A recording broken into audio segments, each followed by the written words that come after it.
If you've got golfer's elbow, then this is for you, because one of our members in the UMS online coaching recently asked this question. So I have a good physiotherapist here who helped me overcome golfer's elbow to answer this question, and hopefully it's going to help you.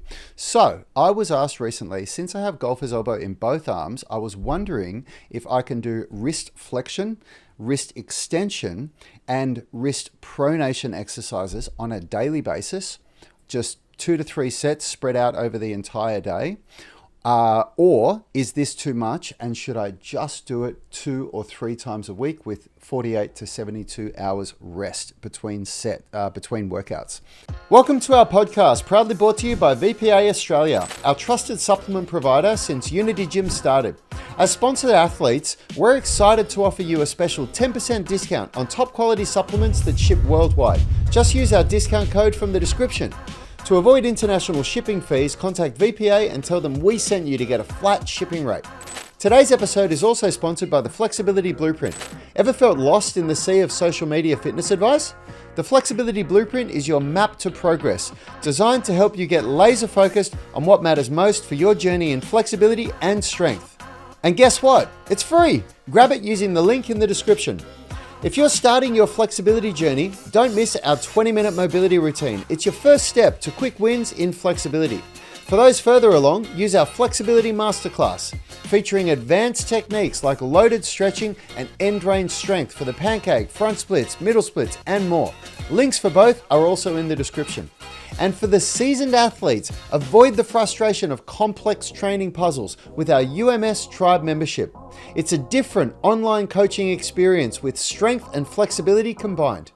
Don't forget, we're Amazon affiliates too. You can find all the equipment used in our videos and podcasts at the most competitive prices with our affiliate links in the description.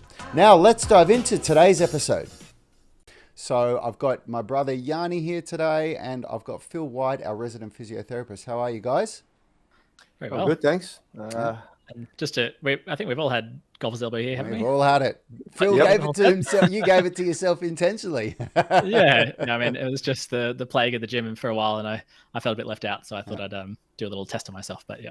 Hey, I was going to ask you to do this on the last podcast between the last one, and I forgot to, Phil. Is there any way you can zoom in a little bit so your head is the same size as ours in your shot? For sure. It's been wigging me out, and I forgot to say it in the last one. I always try to match the size of what our heads are on the screen. Better, but even more if you can do it. If you can go more, that'll be even better. Then you can't see my flowery bedspread. Oh, that's a shame for everyone involved. We can see beautiful stuff. All right, so Phil, what do you think? What are your thoughts on this question? Yeah, great question. And I'm just going to chuck in my usual disclaimer of this is not specific advice. That this is not a patient that I've worked with, and everyone's going to be different. So do please work with your professional. Also make sure that it is golfer's elbow that you actually have, because referred pains can sometimes masquerade. So there is complexity in diagnosis, and it's sometimes tempting just to jump to assumptions. But assuming this is a golfer's elbow, which would also be called like a medial elbow tendinopathy. So what it's talking about for people who haven't come across it before is the attachment sites for the muscles of your forearms and wrist as it comes up and attaches into that inside of your elbow. So basically, if you're putting your arms by your side, the bony bit that would be touching your sides, that would be this tendon irritation, which has a inflammatory component early on, and then a bit of a degenerative component where it's trying to heal itself but not doing a great job of it. That is what we're talking about when we're talking about golfer's elbow or medial elbow tendinopathy.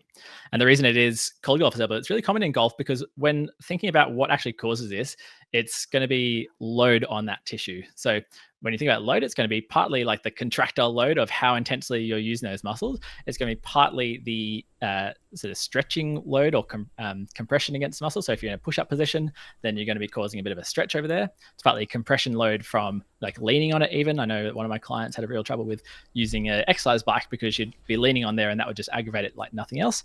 But it's really common in golf because they're gripping, and then you're doing a fast movement where you're hitting the ball, and then you're getting a very like rapid loading of that tendon, which is causing kind of like it would be kind of gapping that inside elbow, and that tendon sort of holding it closed. And so that like speed and rate of loading is often one of the most aggravating factors. So just when thinking about like what causes it, I think it's important to understand that it is generally that change, or like you've done too much too soon, or you've had a bunch of time off, come back to what you used to do, and that tendon is just not quite happy with what you got.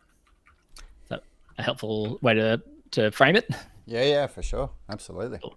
Yeah. And so when it comes to the specific question of, is it better to do like spread out throughout the day, like multiple sessions per day, like some in the evening, some in the morning, versus And 5 doing days a week, like doing it plus, every day.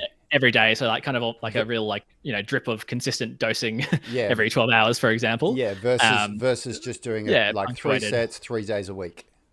Yeah, I have not seen specific studies, and there might be some to show one or the other, but my inclination and what I believe would be to leave a day in between, like do the loading, because one of the hard things with tendinopathy is it's generally something where you want to be loading it enough to be somewhat painful while you're doing it, because we need to give it enough of a dose to really like encourage those fibers to heal and repair in the ideal way. Because generally what happens is you have these collagen fibers, which are part of the tendon. A tendon is not something that can contract, it can stretch, but it can't contract. So you've got, instead of muscle fibers, you've got these collagen fibers.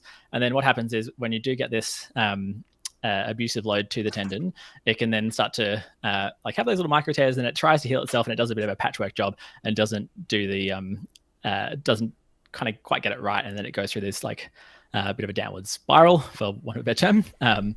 But then it really is trying to encourage those fibers to realign in a nice sort of way, and that does take some specific sort of heavy loading, and we want to get like hard enough that you're actually causing probably a bit of pain, but ideally that pain should linger, and then ideally it won't increase your baseline pain. Because anyone who's had any tendinopathies, whether it's a Achilles or a anterior knee or the front of your knee or elbow, you'll know like it's generally horrible first thing in the morning or when you first start to load, but then it'll typically warm up and feel much better once you've, for the Achilles, taken a few steps, or usually, if you're doing something where you are getting elbow, you'll often feel a bit better after you've done, a few reps or a few sets.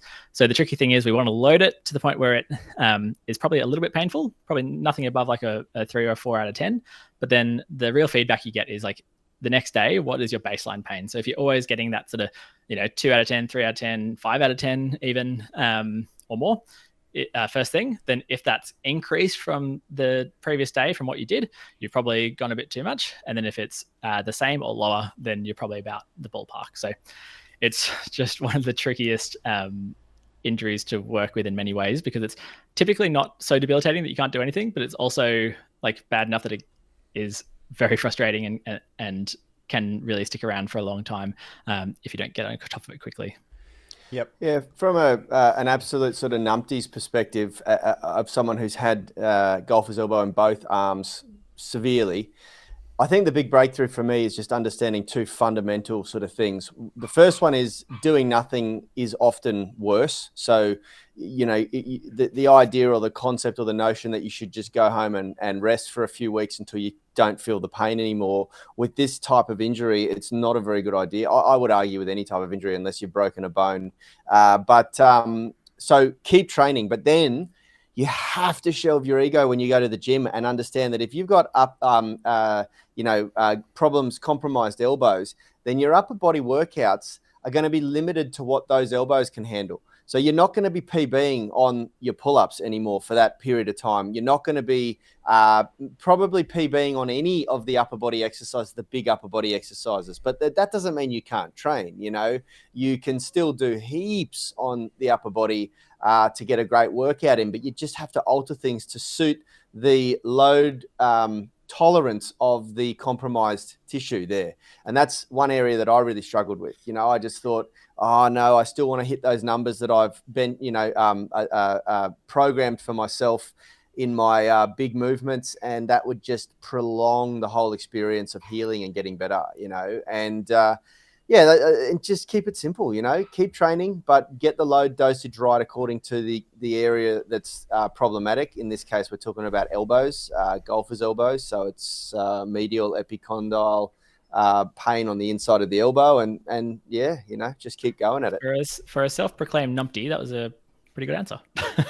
But I think you touched on some really good stuff there, and one thing to add, and this is what we've been going through with when Rad has recently talked about having a bit of a flare up, is like you can often get such a big response in the symptoms from just changing the types of grips you're using. So going from supinated grips, so for a pull-up that's considered like a chin-up where your palms are facing towards your face versus one where you're facing away, it really does change the loading patterns and the ratios between shoulders and lats versus biceps, and just that angles of change can make a really big difference. So being aware of that and working ideally with a coach that can help you out in that, but it's typically pretty self-evident as soon as you go from supinated to neutral to pronated, if you'll feel a difference there. And then the other thing to consider is like, it's not just that grip that aggravates it. So you got to consider those, like, are you more sensitive to that stretch loading versus compressive loading versus, that fast loading like you would in a golf swing, and just adapting accordingly. So for me, I know that often it is that sort of stretch loading in that wrist extended position like you'd be in a push-up. So doing things like using a parallettes, for example, or dumbbells to hold on to so you get that neutral wrist position is often very easing.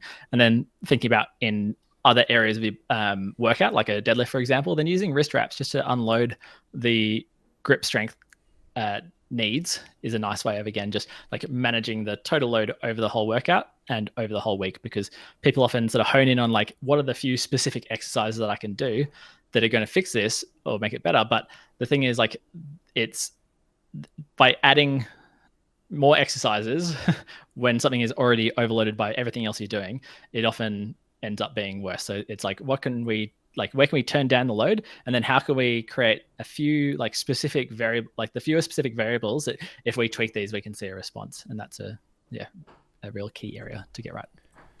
I think that's really good advice.